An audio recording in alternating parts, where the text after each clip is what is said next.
and gentlemen, we kick the night off with the man who has been a world champion for 678 days. The head of the table, the king of the bloodline, the tribal chief.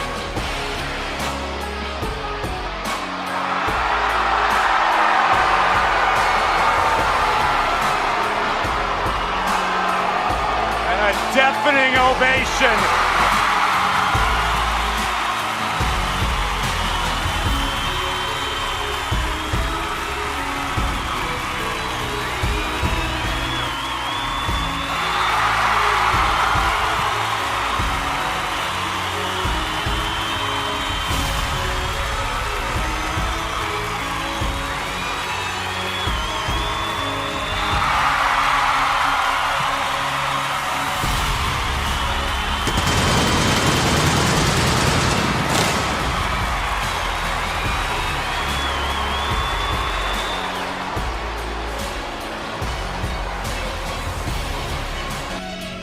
Please welcome the undisputed NetSN Pick'em champ, Brad Swinney.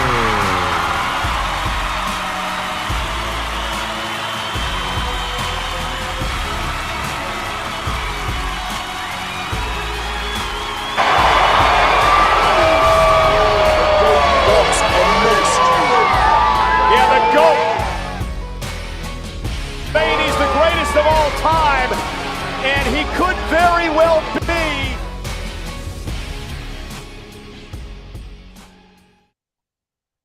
Good evening, everyone, and welcome to the DSN. It's your boy Brett Swinney here, and if you're thinking, DSN, what is that?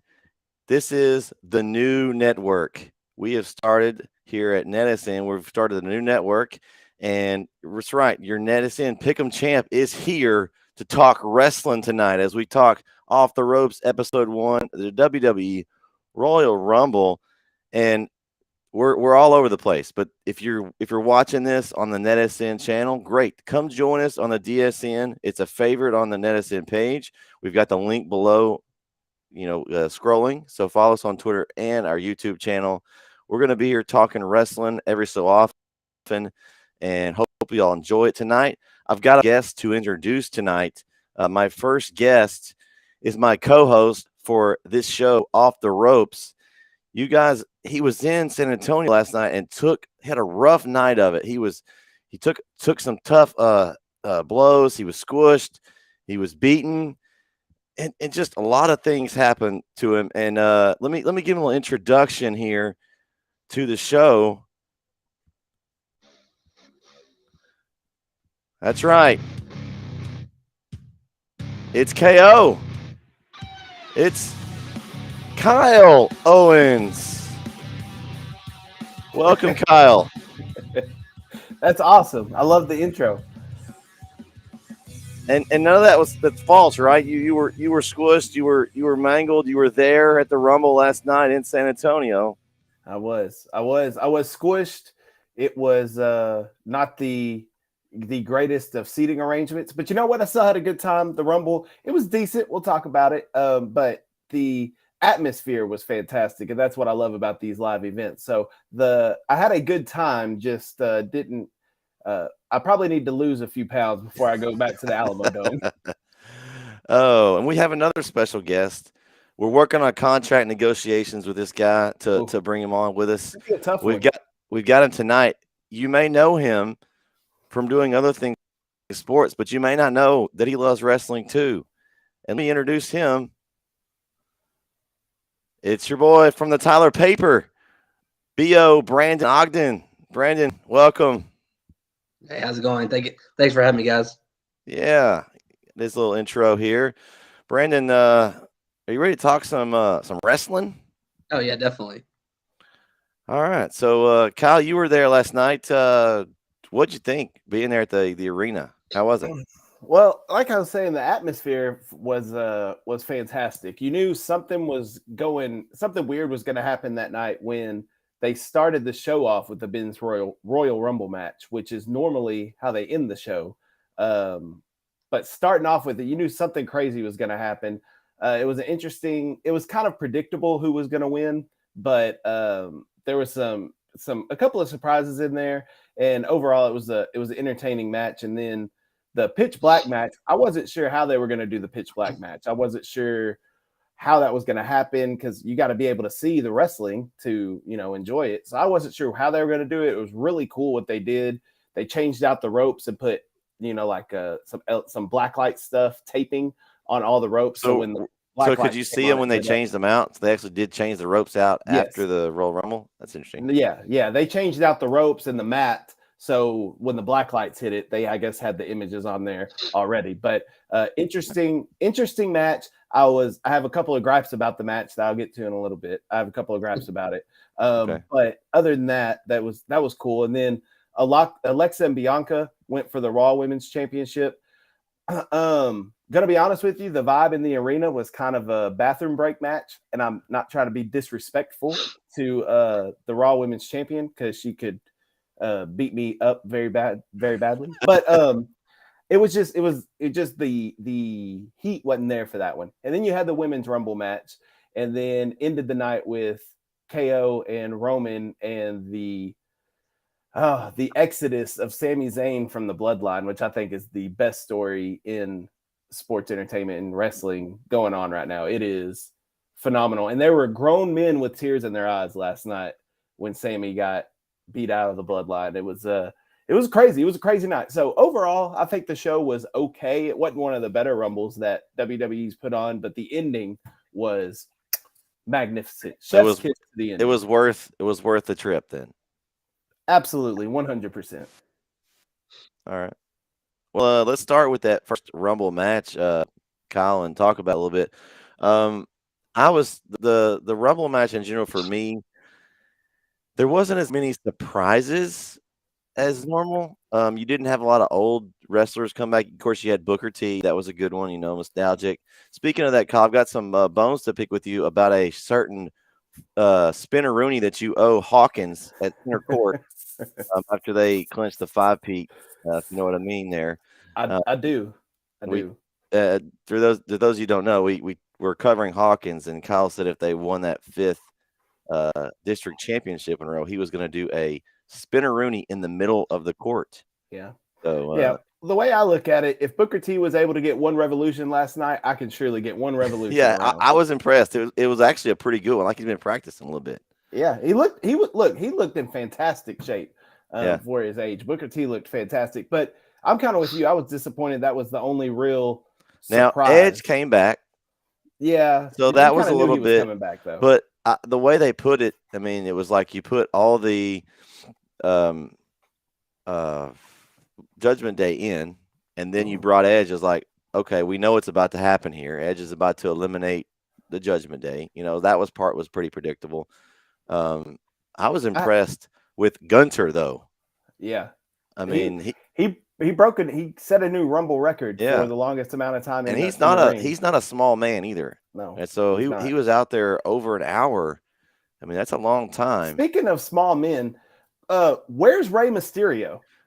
Okay, so Kyle, do you know this? Do you have an answer, or did you hear? I seriously don't know what happened with Rey Mysterio. Okay, so from what I heard was he was injured in the match at SmackDown Friday, and so they wrote him off by having Dominic take him out in the back. Oh, so that's what I heard. Oh, okay. Well, why didn't they just have somebody go in his place then?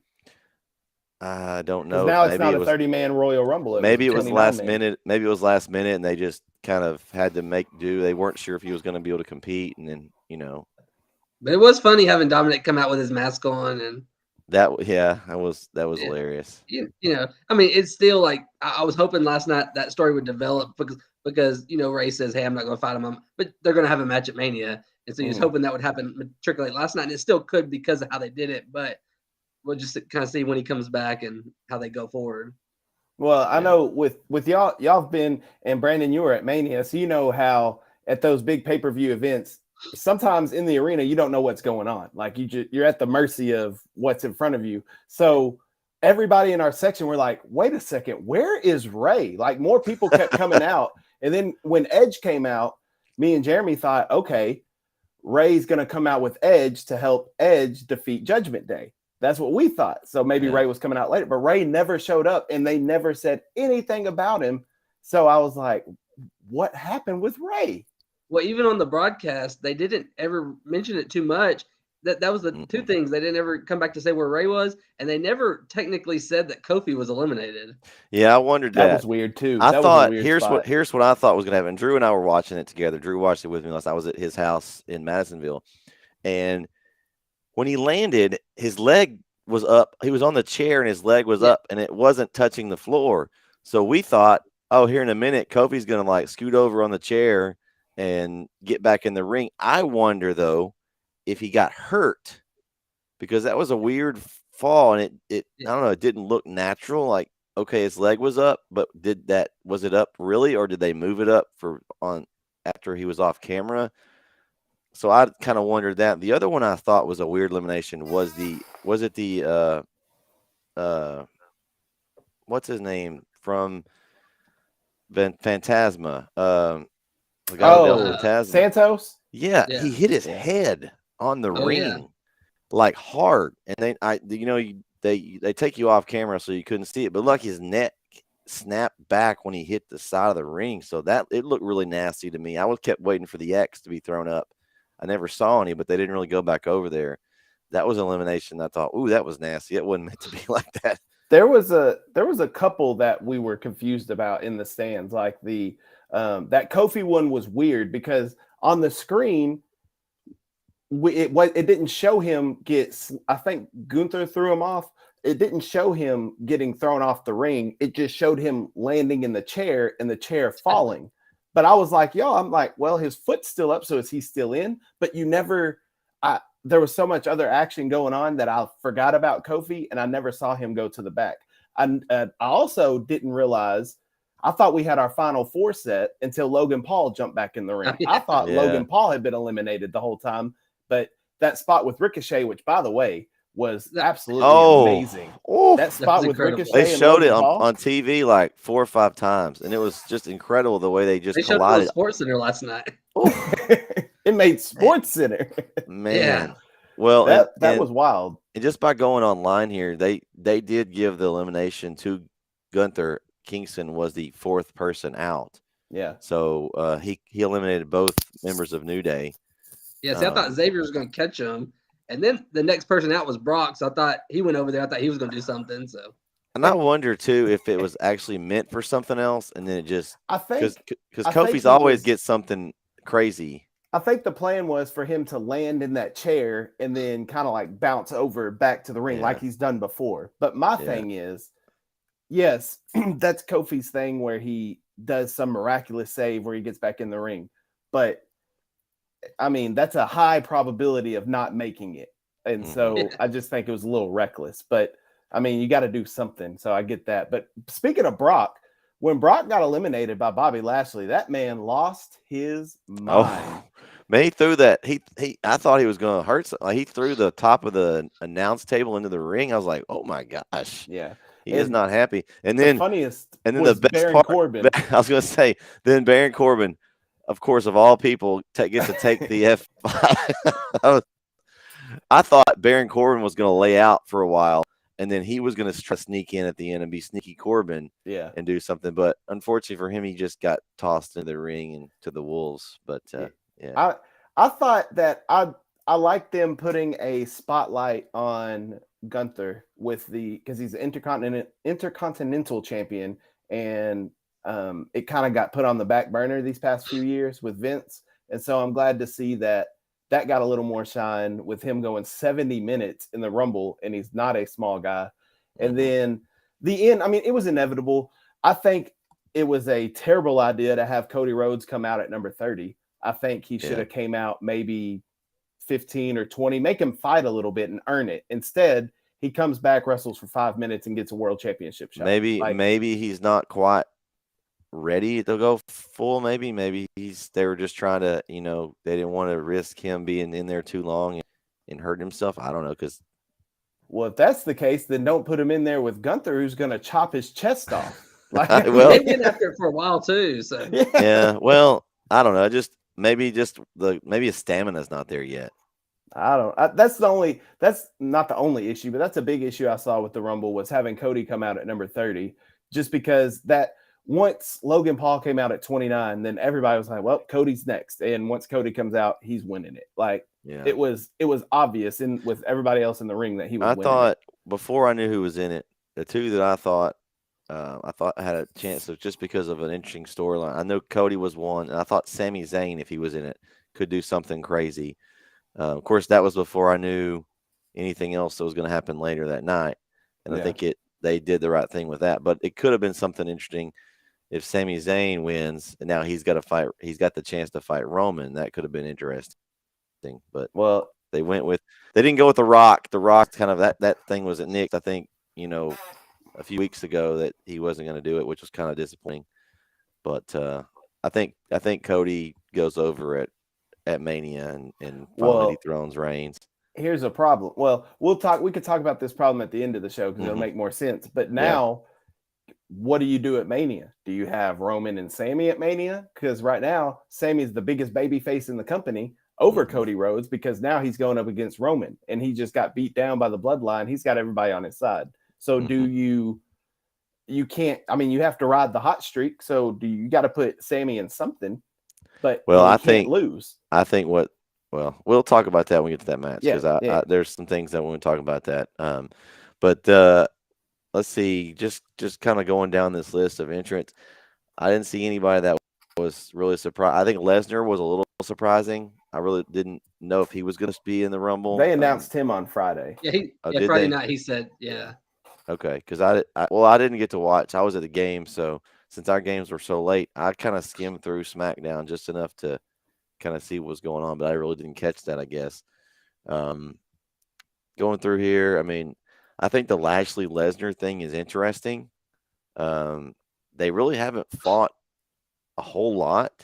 I think it's one of those matches that people really want to see, but they haven't. I think they fought. When was that? It was not too long ago, but then before then it has been like 10, 15 years. I think they fought a couple of times last year. Yeah, at a couple of pay-per-views. I still think with those two could tear the house down with something. I think that could be something that's really interesting.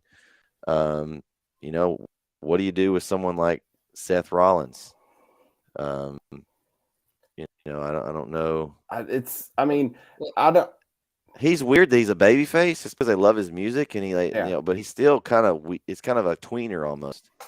I don't know if you could tell in person, Kyle, but they did a semi-tease last night to Logan Paul and Seth Rollins. See, I kind of got that threw Seth out.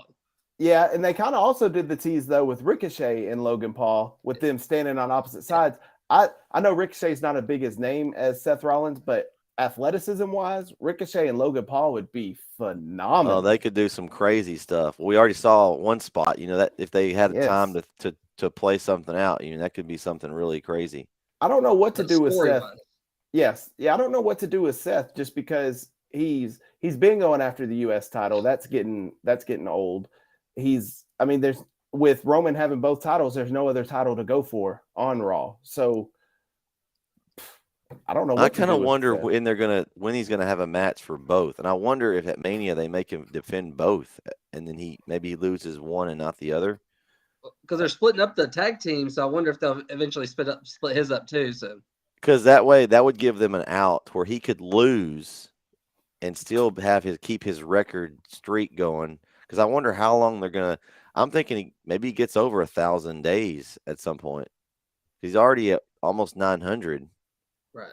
I think he's losing both titles at Mania, and I think he'll lose one on night one and the second one on night two. So you think he'll defend? I think he's wrestling both nights. Because you're at Mania and you got only one big title match, right? Because usually the Royal Rumble, and this is where you could get it. Usually the Royal Rumble member gets to pick to go after a championship, right? Right. So Cody Rhodes picks one of those. Then somebody else they have some kind of tournament to get to whoever gets the other one. Would it be funny if either Sammy or KO took the other one from him? I think there's different plans for Sammy and KO, but I think what you could Tag do, wise, you think Yeah. they're going to go after the Usos, don't you? yeah, Yeah, I do. Well, I did until the end. We'll Well, wait till the end. yeah, that's still something that was weird to me that I was like, oh, okay, that could be interesting. But I do think that they're going to split up. I think Roman does both nights of Mania. And what they could do is Cody Rhodes won the Rumble, have an at the Elimination Chamber. Whoever wins the chamber, that's SmackDown. And then Cody goes after Raw, and you do one on one night, one on the other. Yeah, it could be. But you got to get him off Roman. Roman can't have both titles forever. Like it's coming to an end. The bloodline's falling. It's got to happen. That's going to be the demise when the bloodline collapses. That's going to be probably the end of it. Let's see. You had Otis, of course. That I thought Otis, his. Oh no, I'm sorry, not Omos is who I meant to say. Omos and Strowman's match. That was interesting. I can't stand Omos. I'm not a fan, but the match, just seeing how big he is when he goes up against Braun Strowman, I thought that was pretty interesting. So I'm not a fan of Omos, but I have a soft spot because I watched him play college basketball. So I have a soft spot for him because I remember him from then. But he hasn't developed the way you would like. No, not at all. And I don't think he's like it's hard to be a big man in WWE and move around. Like Big Show could move around in the ring pretty well. Kane could move around. Undertaker. Omos just he's not. Yeah. I'm not a fan of Omos at all. I think he needs to be in a faction with somebody. He needs to be the muscle. Maybe they restart Hurt Business, and he's a muscle for that group. They've always kind of done that group weird. I didn't think they ever got the push long enough. They had little bit time when that they were doing really well, and then it kind of ended, and then they were back for like a week, and then it was over again. I think with Omos as the muscle there for Lashley, a Lashley heel turn with, what do you got? Did you say Bobby Lashley needed muscle? Well, I don't. So when he's a heel character, when he's heel Lashley, maybe somebody do his dirty work. Bobby Lashley can handle himself. I think he can take care of himself. But I think that would be a good group to put him with because he kind of MVP. He's been kind of lingering around Omos. He's already been talking to Lashley in previous shows, kind of just, hinting at something possibly. Now Lesnar's coming after him. Does he try to hide behind a faction? Look, you could. I mean, I think the Hurt Business does get together at some point. When, I don't know. I think it's happening soon. But less Omos on my TV screen, the better for me. That the best part of Omos was when they had the Underground and he was in there just beating folks and beating folks in Raw Underground. Which by the way, I like that segment. I like that little thing. It was interesting. They always had some interesting stuff going on. Yeah, they could have done more with it. I think. I think also in the Rumble with Edge, I understand why Edge is coming back and feuding with Judgment Day, but at the same time, there's other people that Edge. Why not Edge and Rollins going at each other? Let's start a feud with Edge and Rollins. Why? I mean, I understand there's unfinished business with the Judgment Day, but let's how many times have we danced with that one? Yeah, let's advance to something else. Edge and Rollins, I think, would be a great match. Yeah. Unfortunately, I don't think that's. I think it's going with they're going back with a Judgment Day again some reason. Because then you got Beth Phoenix coming out, taking care of Rhea Ripley. Maybe a mixed tag match at Mania with Edge and Beth against Finn and Ripley. Well, they can't because Rhea won the Rumble. Oh, that's true. That's true. Good point. Unless she has two matches. Oh, that's true. Yeah. Unless you have Beth beat Bianca somewhere down the line or something. Well, maybe. Okay, so maybe they'll do the mixed tag at the Chamber at Elimination. Yeah, that's what I was thinking. Yeah. Okay. They could. So at the Chamber, do it Dom and Rhea. Yeah. Against Edge and Beth, and then maybe that's when Ray comes back. Yeah. Look at see See, Brandon, we just need to all sit down and book a show. Yeah, we just could need to book a show. something. Yeah. Because Sometime we're all story writers. Like, you know, y'all do it more with y'all's voices, and I do it more with my keyboard. But we that's what we have, that story writing mindset. So Well, when you watch enough wrestling and you see this, you start thinking, man, I could do this. I mean, some of the things that's booked, I'm like, but you know, I think overall they did some cool things with the way they brought people in and out. Not that some of them have been already done until 10 million times, but I think they strategically put some people in at certain times. I thought that was good. I personally like the old school people coming back, but not a ton of them just because it takes up spots. You know they're not going to win. They get a pop. One that would have been awesome there would have been Stone Cold, come in, stun some people. But, you know, they've actually, I think I heard they were trying to get him to be in that Mania this year, throwing some money at him. And after the performance last year, yeah, he still got some matches in the tank. You know, not full time, but just on a special occasion. I mean, they brought back Goldberg, and he couldn't wrestle to save his life there at the end. It was hurting people and stuff. I mean, heck, He's another person I want less on my TV screen. I loved Goldberg back in the 90s and the 2000s, but yeah, I'm past him.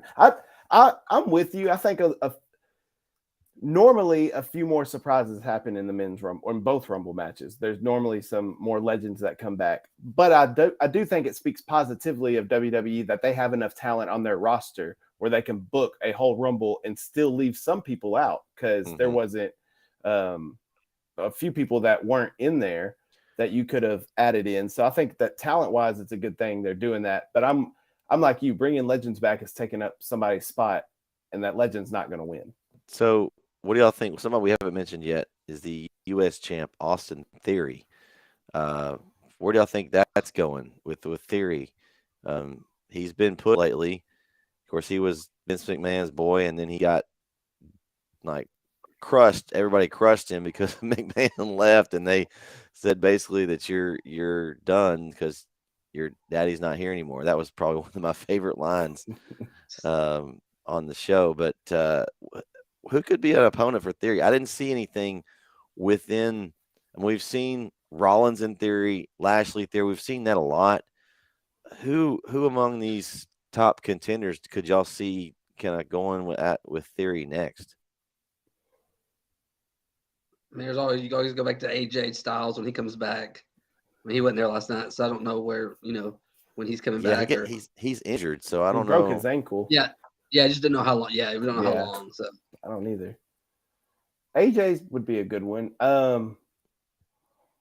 Yeah, I mean, they have a lot of talent out there, but it's the matchups. Like, how do you get these people matched up with each other? And I think that's the biggest issue that Triple H is gonna be running into is how do you get all these people on TV?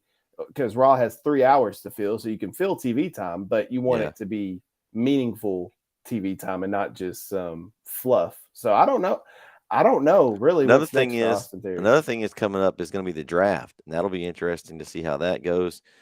There's some NXT guys that are ready to come up. I think Breaker's ready. He's been the NXT champion for a year plus, I think. At this That's point. Something else I would have liked to see more in the men's Royal Rumble is some more NXT stars. Where was Braun Breaker, Carmelo Hayes, Grayson Waller? Some of those Now they have a pay-per-view next week. Right. So maybe they didn't want to risk getting some of those guys hurt. Yeah, I could tell you weren't going to get many for the men, but the women had a few. The women had Indy Hartwell, Zoe Stark. They had a few, which you normally get because there's not as many women on the roster. Right. So you have to fill some spots there. So that's where you normally get the extra surprises. But the men, you could tell going in, just like there's not many spots. You're like, we know Cody's going to be in, and it's like there's no. I mean, they couldn't even fit the bloodline in. My opinion on the whole Cody thing, I don't think the packages that they did before did anything for him. It would have been better. I think he should have came back as a surprise pop. Yeah. He still got a big pop, don't get me wrong. You could hear it. But you can imagine the pop he would have gotten if nobody really knew if he was going to come back. Like you just thought he was, but with that kind of injury, you don't know. Or I thought they should have just made it a surprise that he just comes back. Or if you're telling me he's coming back, don't put him in at number 30, where it Yeah. takes all the guessing work out of it. Well, he's next. Like if you're gonna bring him back at number 1 or number 15 or number 8. 30, you want someone that you're guessing. You're like, who's going to be 30? You know? Yeah, who 'Cause could I number remember that 30 be? when we went to the Rumble last time. I can't remember who was 30, but we didn't know who it was. We were just like, who's 30? Who's 30? And But it ended up being It ended up being Roman that year. So oh, was it I think Roman? he lost. Yeah, he lost to Kevin Owens the second match of the night. Yeah, and he then did lose. Yeah. But Yeah, and he was see, you 30. wouldn't expect that though, because he'd already been in a match. So it was a surprise. I knew it was somebody that we weren't expecting. But yeah, that pay-per-view, I think, was, my opinion, was probably a little bit better. You had Cena winning the record-tying 16th championship, something I'll never forget. The last time he's ever won it. I don't know if he'll ever get that 17. I wish he would. I think he deserves it as much as he's done for the WWE. I think he deserves the 17th. At least some kind of run with it at some point. I don't know if he'll ever get it because he's so busy in the movie industry and stuff now. But he can still go. We saw on New Year's Eve show there. I mean, obviously he can still go. So I don't know. That I think that, to me, the ending was great, like Kyle said, but overall I think it was a little, because I kind of was late to get home. We were trying to eat and had my nephew's birthday party and stuff. And I was like, ooh, I wonder what match I'll miss. So I tuned in just seeing. I was like, all right, it's going to be Gunther versus Sheamus. And I was like, okay, I don't remember that match being announced. But then I didn't see I didn't hear the talk about the Royal Rumble. I just tuned in and Gunther was in the ring and the Sheamus came up. Okay. And then they started the count. And I'm like, this is the Rumble already? Wait, you can't start this yet. I wasn't going to be able to. Thankfully, my brother had it paused when we got to his house. He had Peacock, so it paused. So, but yeah, I think overall the Rumble, again, it was pretty predictable for me. I think it was had some good spots. Logan Paul showing up was kind of interesting. Booker T. I would give the overall maybe like a B for a Rumble. I mean, I think it could have been better, but I've definitely seen worse. Yeah, the Logan Paul was kind of a surprise because reports were that at the Saudi show that he tore his knee. So I didn't expect him to be back for the Rumble. You sure didn't expect him to see jumping off a rope, colliding midair into somebody. No. So that was a surprise. My other issue with the Rumble is the entryway, like the mile entryway. Like by the time, so the buzzer goes off, music hits, and the person walks out. By the time they get to the ring, there's like 20 seconds left before the countdown starts again. Like, give me some time to breathe. Cut down. It doesn't need to be a mile long. Like, you could cut it down a little bit. I think the problem is when you have those big stadiums, though, you have to put the ring somewhere, and so, yeah. So, Brett, do you remember how, like, last time when it was in San Antonio, it wasn't as long as it was this time, and they still had the big guys like Big E, Braun, I think Mark Henry might have been that one. The big guys in that one, they brought them in on scooters. Yeah, it was. I think it was a straight shot last time, if I remember correctly. It was. Yeah, it wasn't coming from the side. I was actually on the. It was a crazy thing that happened, but I ended up in the aisleway. Oh, after it was. Yeah, it was. That's another story for another day. But yeah, it ended up right there at the aisleway, and so I got to see. But yeah, they brought the big guys on scooters. Like Big Show, Big E, Braun Strowman, and them, they had them on these like little fast scooters. Man, well, that's why I told Jeremy. I said, with as long as this entrance is, Roman Reigns' entrance will last 10 minutes, taking him 10 minutes to get to the ring. And it really did. I was like, I was recording. I was like, all right, bro, I'm not recording all this. Is going to take up all the space. Yeah, I did last time. Too. I recorded every entrance on the Rumble last time on my phone. I still have all those entrance videos. That's what I did. Yeah. Yeah, so it's just fun to have that because I was trying to go back and remember. I never remembered who all was in and stuff. And I recorded like Cena's celebration and stuff like that. So it's like the last one I went to was when Edge came back. So yeah, I think Cody Rhodes is the right winner. I think it was the right winner. I just hate how predictable it was. Like it could have, they could have put him in a different spot and came to the same outcome. But I do think he was the right winner, and it brings up some interesting points about what could happen at Mania now with Roman. Yep. All right. Any other thoughts on that before we move on? Not on the men's Rumble. All right. We'll go to the next match. It's Bray Wyatt, LA Knight. And Kyle, you kind of gave us some overviews of the ring. from the TV perspective, I don't know, Brandon, I'm sure will agree with me. I thought it looked really cool. Like the LA Knights outfit was perfect with the neon yellow. You could see him. I thought it was cool too. On TV, you couldn't see. You could tell Bray had something on his face, but you couldn't see the whole effect of it until they cut the lights off. I thought the effect of his face paint and makeup was really cool on TV. And just the kendo sticks, it was like glow sticks with on that was cool. The ropes, obviously, that Kyle said were swapped out. I think that was really cool. I mean, it the was confetti on the table. Oh yeah, I didn't understand I couldn't really tell what that was at first. And I like saw a little bit of it, and then when he went through the tables, like it went I was like, oh, that's cool. What is that? But yeah, now that you say that, I guess it was confetti. I was kind of wondering what that was. It was hard to tell on TV. I don't know, Brendan, you could tell what it was, but it was hard to really tell. I mean, I didn't notice it really until the women's rumble. Oh yeah, when when they went over there. When they threw Becky through the announce table, you could still see all that green confetti there. Okay. I think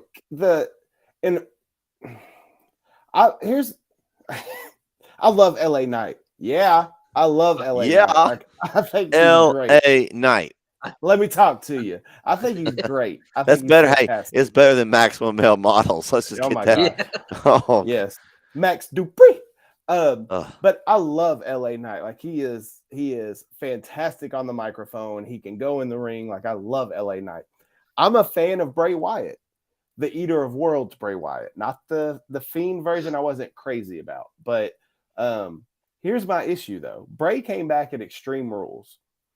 He has not been in a match for 2 years since he got let go by since WrestleMania, the last WrestleMania. Now he was on a live event. He wrestled someone. He was. He did. I think it was at Madison Square Garden or something like that. So he did. Okay, he hadn't been in a televised match since then. So everybody's excited to see him, and then you go out there, give us a gimmick match in the darkness where it's hard to see, and then you let him go for 5 minutes. Like, come on, man. Well, the match was 5 minutes, but then we discovered that he somehow reappears and he's got a different mask on, and they keep fighting. Yeah, which that was cool too. I knew at some point Uncle Howdy had to appear. Right. That spot was crazy though. Yes. Unfortunately, you could tell on TV. You probably may not have been able to tell. He missed him by like 3 or 4 feet. At his head, a long shot. Missed a long shot, but that spot was cool. But here's my issue with that. I have a lot of issues with this. Okay, here's my issue with that though. Who is Uncle Howdy? Again, this has been going on for a couple of months. Bo Dallas. Is that confirmed? But no, I don't know that. I'm pretty sure. But my point is, this has been going on for 2 months, and we've gotten no real story progression. Like there's been no progression. Well, they're trying to slow play it. It's better. Honestly, I think it's better this way because you don't want to rush through it and then that's it. Like let it play out. Right now, this is not who you want to reveal it against is LA Knight. No offense to LA Knight, but he's not the person you want to reveal or go into that. I think as he starts moving his way up and fight some bigger, better wrestlers, then that will come out. But that's who I've heard. Now that's not, that's just who I've heard it is. But that's what I've heard too. But did y'all see the characters up top too? Yeah. The rest of the Funhouse characters. I want those to come alive and be wrestlers. Like let him have his own little stable of Bray Wyatt guys. When you heard about they're supposed to be the Wyatt Six. Yeah. And he had 6 on his like a 6 in Roman numerals on his face paint. And when he came back, and Rowan's supposed to be one of them. Who is? Eric Rowan. Rowan. Yeah. I thought you said Roman. And I was like, wait a second. No, Rowan. Roman Reigns. Wait a second. No, but Eric Rowan. At Extreme Rules, they brought all those Firefly Funhouse characters to life. So I thought, okay, we got them all. That's the Wyatt Six. But now we've got Uncle Howdy. We don't know who the heck Uncle Howdy is. He just sits there and twirls his hand and dives off scaffolding. Like I need to know more. I mean, how does Alexa Bliss fit in? Yeah, she'll be in some of that. How about how did it look live, Kyle, with the fireworks explosion? Did it look as cool as it did? Yeah, no, it was cool. I videoed it on my phone, but it was the scene and the optics in the arena and the colors were fantastic. And WWE does a great job at no matter what they do with the production side of it. They're going to make it look good. It's going to look sharp. And so the tape they had around the ropes with the lighting, the lighting in the arena, everything was cool. And you could see, it was hard to see, but you could still see because of LA Knight wearing the tights that he wore that lit him up, and then the rings that were lit up, or the ropes. It looked great. The match itself looked fantastic. I just wanted to see more from both of them. Did you really expect more than that, than a squash match, though? Honestly, Yes. I didn't really expect much. I expected it to be a decent match. I mean, a decent match, but I just figured it was going to be a squash. They were going to beat each other up. Then Bray was going to just. Now, I didn't expect the aftermath. I figured Uncle Howdy would be somewhere in the ring, but I didn't see him jumping off a scaffold on the top. I didn't see that coming. I didn't see Uncle Howdy helping Bray since we just saw him give him a Sister Abigail a couple weeks ago. Yeah. So Well, I didn't think his deal is he's helping turn him back into the Bray Wyatt of old. Yeah. And so that was his job. And so now after the match, crazy on LA Knight, which is what he wanted. So now I think he's realigned himself with Uncle Howdy at this point. I think I'd have to give it like a B-, maybe a C+ on the match. Just from my opinion, because it wasn't what maybe I had too high of a bar, but I just wanted more because I know how LA Knight can go and I know how Bray Wyatt can go. And I just wanted to see them actually go after it and not in a gimmick match. But yeah. I mean, that's a pretty fair grade. I mean, I'm probably around the same thing. I mean, but honestly, I didn't expect too much. I think the actual match is that, but I think the aftermath, I give it an A. The aftermath, kind of the storytelling part of it, it kind of progressed the storytelling. Now we got Uncle Howdy actually doing something to someone else besides Bray Wyatt. Now he's interacting with someone else. Now I wonder now, do they continue with LA Knight for another pay-per-view, or are they going to go somewhere else with this? Well, I guess we'll just have to see. Who knows? This is the hardest thing in the Elimination Chamber, but yeah. Because I kind of thought at some point it was going to be Uncle Howdy versus Bray Wyatt, but now I don't know. More LA Knight on my television. Yeah. I wish they'd use him a little bit better. When he was at Impact, they used him. He's very entertaining on the mic. Mm-hmm. And so I think they could use him a little bit better. Maybe a mid-card title run or something for LA Knight wouldn't be a bad thing. Yeah, I like it. So, okay. Well, the next match, if y'all are done with that one, I think I've pretty much gone all the way over that match. But the next one's going to be the Raw Women's Championship match, and that's Bianca Belair versus Alexa Bliss. Now, this has got some interesting storytelling lines. The match overall for me, Kyle talked about it being the restroom break match. I almost fell asleep. Nobody thought Alexa Bliss was going to win. I mean, I didn't. I thought the only shred of chance she would win is if maybe Uncle Howdy comes out, distracts, some kind of gimmicky possible win for her. But I thought the chances of that were very slim before the match. They did kind of, at the end, kind of grow her character building, the storyline with Uncle Howdy and kind of the whole Wyatt interaction there. So that was cool. I thought that was interesting. But I thought the match was kind of forgettable, honestly, overall. What'd y'all think? Yeah, I agree. Yeah, I agree. I mean, it was real. It was quick. I was like, and you knew they had to play some catch up, but I was like, that was really quick. Yeah. Like you said, it wasn't. Alexa's not a believable opponent for Bianca Belair. So you knew going into it. The story to me was what was going to happen after the match. It wasn't so much the match, it was what was going to happen afterwards. But again, more questions than answers. That's always a good thing to me. When you have more questions, that's going to say, okay, I've got to tune in now and see what happens. But I need something. Give me something like a little piece of bread to keep coming back. You got to find out the bread's available on Raw tomorrow night, Kyle. I know it will be, but it was in the arena. I don't know how it looked on TV, but in the arena, it was super weird because they showed Alexa was just sitting there with the spotlight on her. And then they were showing the video on the screen of the playground and images of her and Uncle Howdy talking. And then the Uncle Howdy video cut off, the lights went dark, and an Applebee's commercial started playing, and Alexa hopped out of the ring. So it was like, that's it? Like that? What? Applebee's. So, I mean, the countdown clock was sponsored by Applebee's this year. Okay. But it was a weird transition. So it was a weird ending to a really forgettable match. I'm giving it a D. I wasn't impressed. I love Bianca. Alexa's just not believable. And I think Rhea picks Bianca, and it's Rhea and Bianca at Mania for the Raw Women's Championship. Okay. That's my prediction. I don't have anything else to say about Alexa and Bianca. It was I agree. I don't know if maybe a C- at most. But yeah, I think you're right on the mark there. And the only reason I give it that because the storyline aspect, it did progress it a little bit with Alexa Bliss. Again, we'll see what happens with Bianca. It could definitely will be Rhea Ripley. That would be a physical specimen of a match.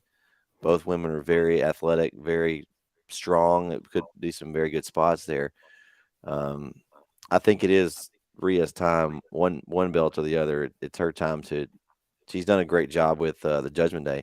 I don't think the Judgment Day is the Judgment Day without Rhea Ripley, honestly.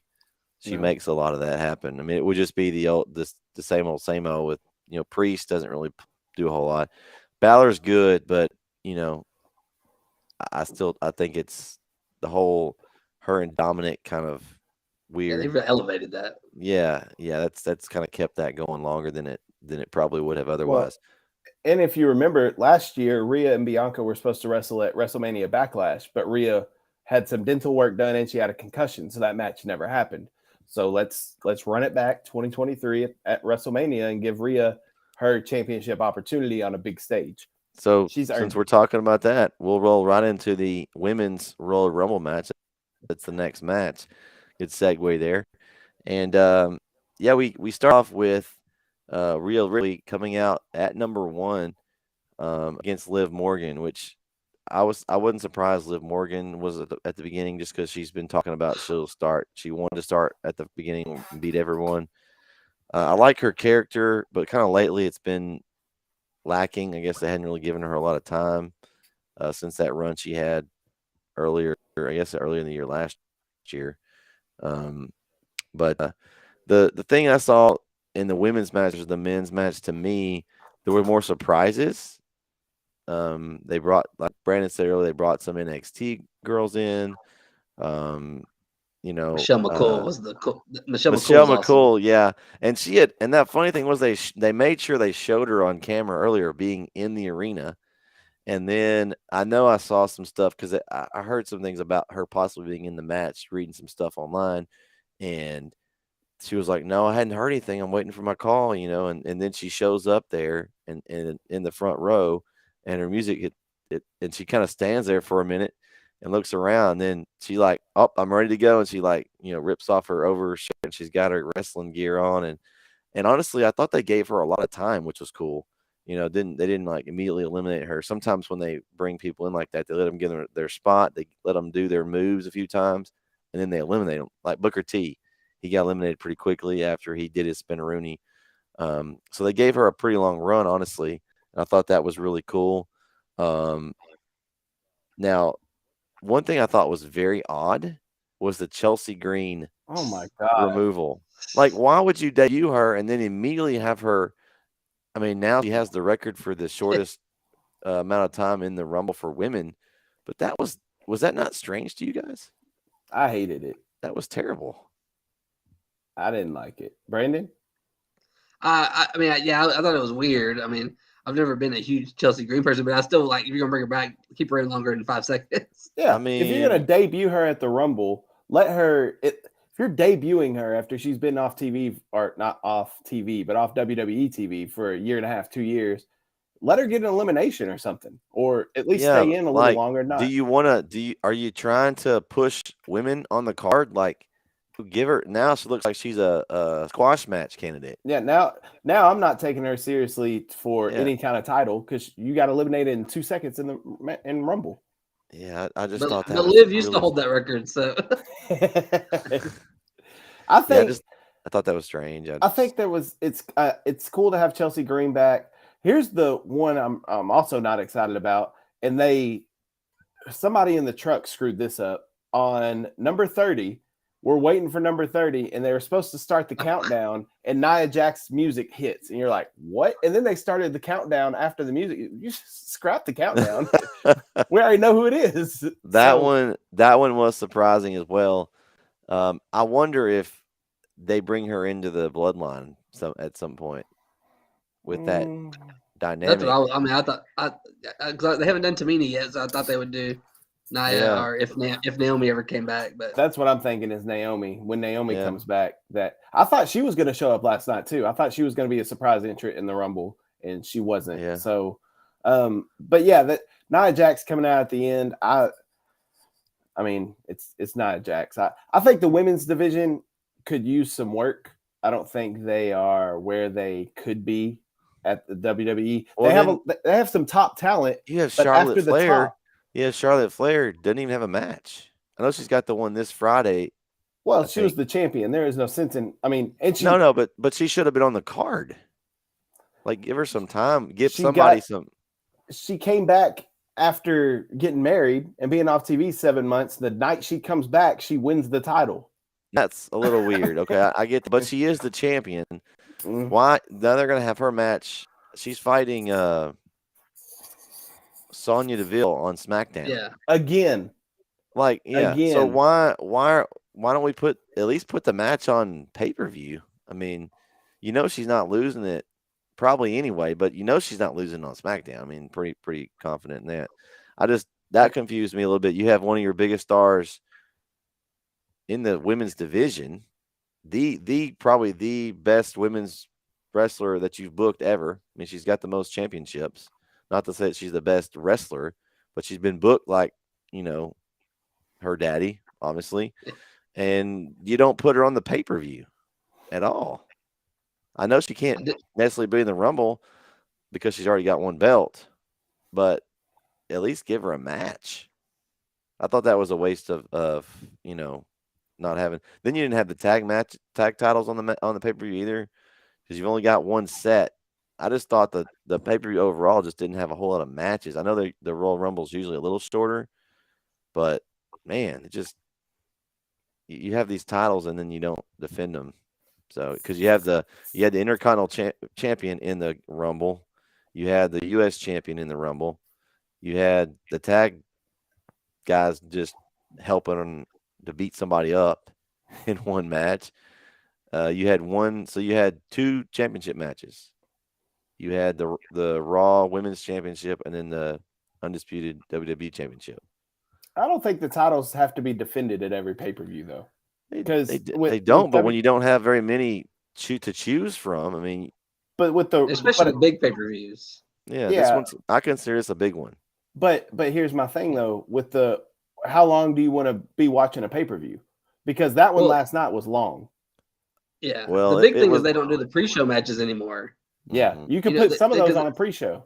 Yeah, Yeah, and that's what they used to do. Like, Yeah. I mean, there were two title. The last one in San Antonio, there were two title matches on the pre-show, and Mhm. then there was one, and the one in Houston, they had two pre-show matches, and there was one that was a U.S. title match. So well, they used to be So- way long. I mean, the pay-per-view Yeah. now wasn't bad. I mean, Well, but that's what I'm saying. So with the two Rumble matches, that's an hour apiece at least. So Yeah. that's 2 hours of your show. If you're wanting a 4-hour pay-per-view, 7 to 11, then in order for the matches to breathe, which they didn't even get to last night because I think the men's Rumble went a little longer than anticipated, and then with the Bray Wyatt LA Knight match, that's a short one. The Raw Women's Championship was a short one, and then the Women's Rumble, and then the long match at the end, after the match with Sammy and the Bloodline and KO and all that. So I think that I didn't mind the amount of matches because of the two Rumble matches that are an hour long of something going on. Now on a normal pay-per-view, yes, I would think a couple more matches to fill in and give them a good, 15, 20 minutes apiece. But for the Rumble purposes, I'm okay with having less matches because of the Rumble matches. I just thought maybe one more match could have helped the show a little bit. I mean, Yeah. But here's the thing. What would that match be? If it was a match like the Raw Women's Championship, that would not have helped the show. No, but I mean, you got plenty of good women. There was one women's match. I think you could have put the other Charlotte against somebody. Bring back Nia Jax and debut her and have a surprise opponent or something. I don't know, just something. That would have been cool. Heck, debut Chelsea Green and give her a chance. I mean, they gave Charlotte Flair right away. Spotlight somebody. It gives them a chance to put a spotlight on somebody else, and I think they missed the opportunity to do that because I don't really think you didn't really spotlight anybody you brought in that was a surprise person. Well, the one thing I did like that they did in the women's room was what they did with Asuka when they how they brought her back. Yes. Yeah, no, that was cool. They kind of repackaged her, and I think she's more. But that's with the women's division. That's the problem, though. You have your top stars. You have your Charlotte, Becky, Bailey, Bianca, and that top tier. Asuka, Rhea Ripley's emerging that top tier. But after that, because they don't build anybody else up. That's the problem, though. That's the problem. You can bring back as many females as you want to the division. But if you don't build them up, and the Rumble is the perfect time to build them up, I think they missed a lot of opportunities to do that. They could be, but I mean, you do something like you bring Chelsea Green in, which you could really, really have a great chance there to debut her. I mean, what if you have Charlotte as a mystery opponent, and she debuts, and she comes out and they give a 15 to 20 minute awesome match? Mm-hmm. Even if she loses that, she's already now immediately elevated to that right at the top tier. You have a chance to do that, and then you put her in the Rumble and you eliminate her in 3 seconds or however long. Yeah, I just don't understand.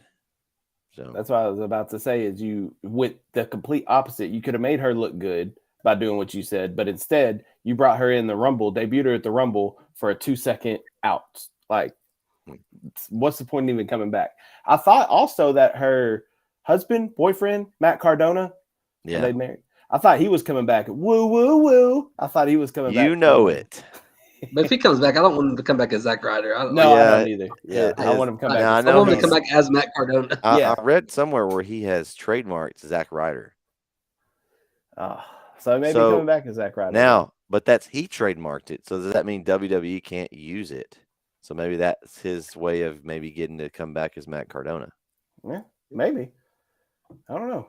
But overall, I thought the women's Rumble match was better than the men's because of the ending. Because you didn't know who was going to win. Well, that too. I really thought I kind of thought Rhea was going to win going into it. That was my pick going into it. But at the end with Asuka, the way Asuka had been, I thought Asuka was going to win it at the end. Then she got eliminated. Then the Hurricanrana by Rhea of Liv off the side, kind of a throwback to a Rey Mysterio type elimination. So there's a little Easter egg there. But I thought the women's Rumble match was better produced than the men's Royal Rumble match. Yeah, I agree with you. I think it was a really good match. They did a good job, minus the Chelsea Green botch. I think that was bad. Yeah, but they did a good job of bringing back some NXT, some new talent. You brought back Michelle McCool, which is a cool pop. Gave her time, and then you had a lot of good rivalries kind of going in there. You had, Bailey and Becky Lynch still going at each other in that little feud, which is building to something I'm sure still down the road. You had Asuka come back, repackaged a little bit. That was cool. I think overall, I agree, Kyle. This was a better match. I mean, I give it an A. It was a great match overall. It would have been an A+ if they did debuted Chelsea Green correctly. But that was if they would have given her 10 seconds instead of 2. Something where she could have at least maybe eliminated somebody big, like, oh, who's this Chelsea Green? She just eliminated Bailey or one of those characters, like, somebody. But yeah, they didn't give her that, and that kind of gives it a drop down for me. Yep. Main event time. Main event. We got a lot to talk about. This is going to be interesting because there's not just the event; it's just kind of the way what it leads to, where it could lead to. You've got the undisputed WWE Universal Championship match, and Roman Reigns defeats Kevin Owens once again for the championship. And a lot of things happened after the match. And Kyle, what was your thoughts of just the match itself before we get to the actual aftermath?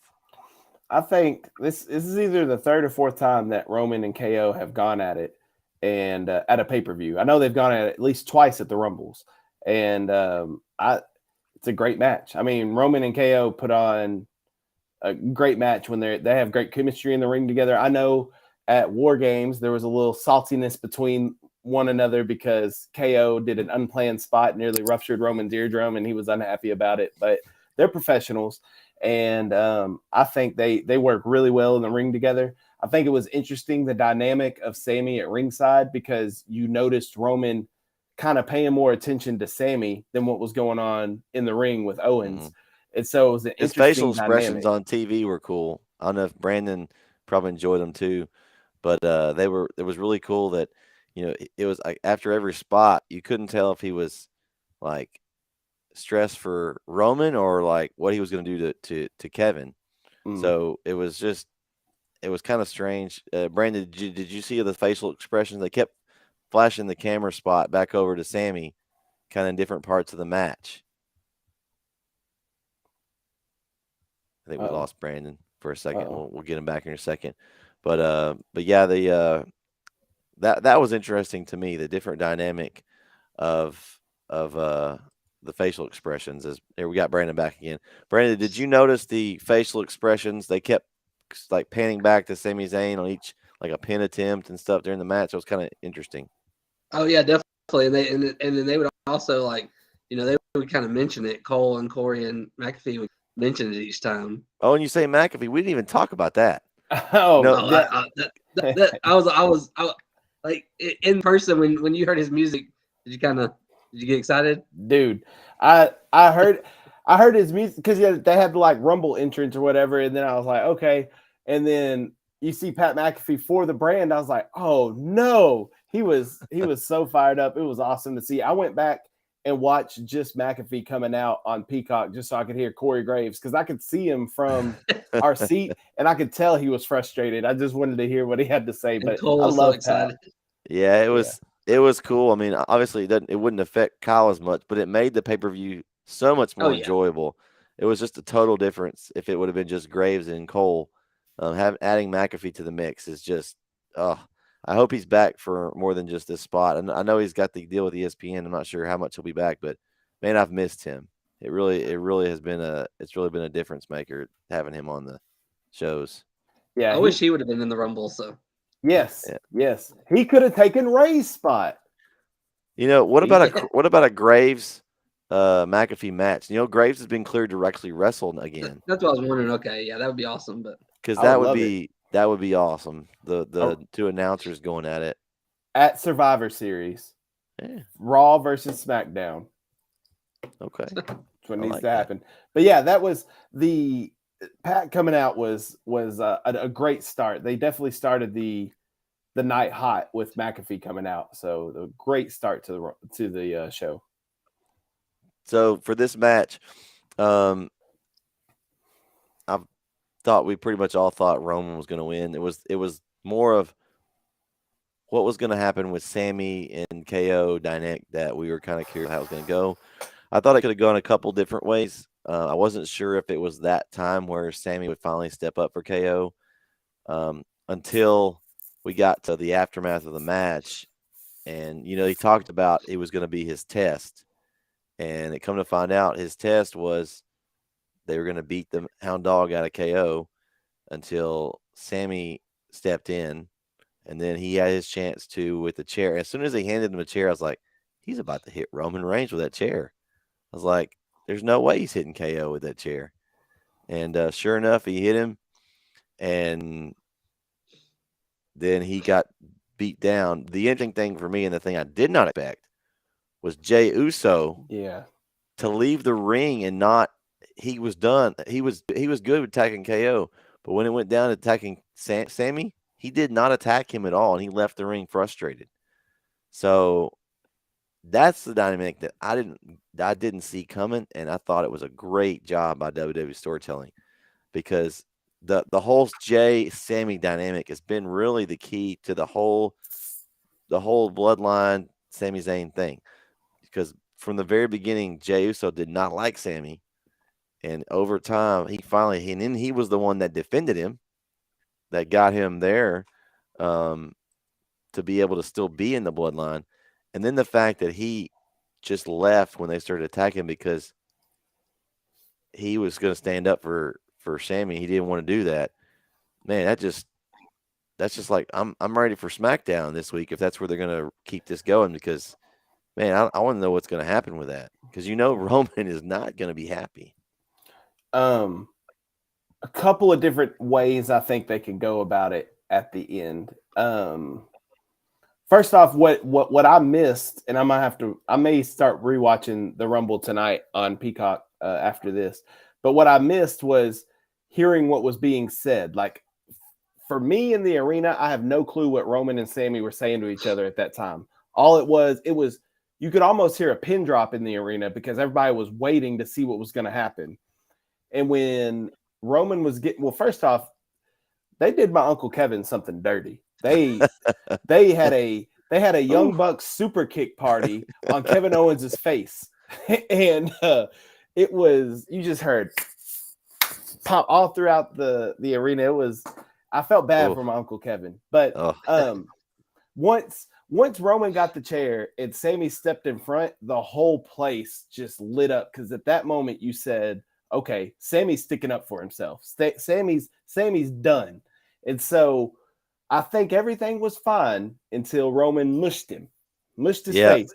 Mushed him a few times. That last Sammy one. Snapped. He basically sacrificed himself to save Kevin. It's a beautiful thing. Beautiful storytelling. Mm-hmm. I was really surprised about Jey too. But I think Jey, yes, at the start, Jey could not stand Sammy, didn't trust him. But they're dogs now. They're dogs with the handshakes. They're dogs now. And they just defended the tag titles together. And I think Sammy stepped up and filled that where they were going to lose the tag titles not for Sammy to step in. I think Jay's just disappointed. He's so hurt by Sammy, but I think he's also angry with Roman for pushing Sammy to this point. So it's a weird dynamic that's going on there. Here's my thought. Here's what could happen. You could have Roman, Solo, and Jimmy on one side, with Jey, Sammy, and KO on the other side. You could do that match at Chamber. Okay. There's enough heat right there, and there's 3-on-3. I'm not gonna lie. Part of me, when all this was going on, was waiting to hear "If You Smell," because I thought The Rock was coming out. Because I thought The Rock was going to come out as like the dad and like, all right, kids, like let me handle this, but he didn't. But a lot of different angles they could go with this, but that was my thought at the end of the match. It'd also be kind of cool. Just make the Chamber all 6 of those guys. Yes. Oh. Yes. Yes. Man, that would be a match. They would just it would have you hooked the whole way. 100%. More than a tag match, I think. Yeah. Yeah. I don't know. I can't think of a better storyline that WWE's had probably since the Yes Movement with Daniel Bryan. Like that organic, just Daniel Bryan got hot and the crowd got behind him. Well, the crowd is fully behind Sami Zayn now. I don't know if y'all heard it on Peacock. I don't know if they edited it out or not. A chant that everybody F you Roman. Yeah, okay. Chant. I was making sure. Yeah. Okay. You could hear All it. right. I didn't know if because it was really loud when 50,000 people were saying it. But I didn't know how Peacock was going to handle that. Roman's been on this, like, yes, he's a heel, but people love him. Like, I have head of the table and acknowledge me shirts. I'm a big Roman fan. And a lot of it is because of Sammy. A lot of it. What? See, oh, he's got it. Brandon's got. I love Roman. I had a We the One shirt on last night. Like, I love the bloodline, but you're doing your job right when you can get 50,000 people to absolutely despise you for beating up somebody. And so I think this positions Sammy at the top of the card on the babyface side, even above Cody, even though Cody just won the Rumble. I don't see a way you can go to Mania without having Sammy beat Roman for the titles. I don't know how you do it with as hot as he is. Yeah, I don't know, but then again, we also talked about how's the Usos going with the tag titles going to fit into that. Now you've got them not on the same page. Mm-hmm. Do you see them maybe having to defend the titles and they're not together 100%, and that's why they lose the titles? They lose the tag team titles that way. These titles are going to come off the bloodline at some point, and when they do come off, the bloodline's going to collapse.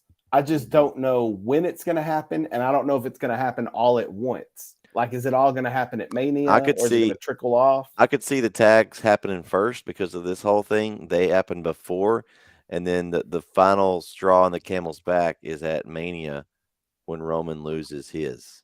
And that just kind of – because now that everything's collapsed, he doesn't have that strong backing.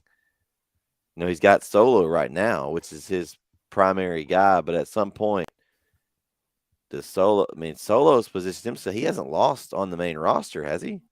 Nope. So you got to think that, okay, maybe he thinks he's head of the table. Well, I was really hoping they were going to have that acknowledgement ceremony with the Anoa'i family in attendance. I was really hoping for that. That was going to be interesting. But the trial of Sami Zayn was fantastic television. And that was the whole thing behind that was when The Rock was going to be a part. When they couldn't get The Rock, they changed it, I think. I'm not counting out The Rock just yet.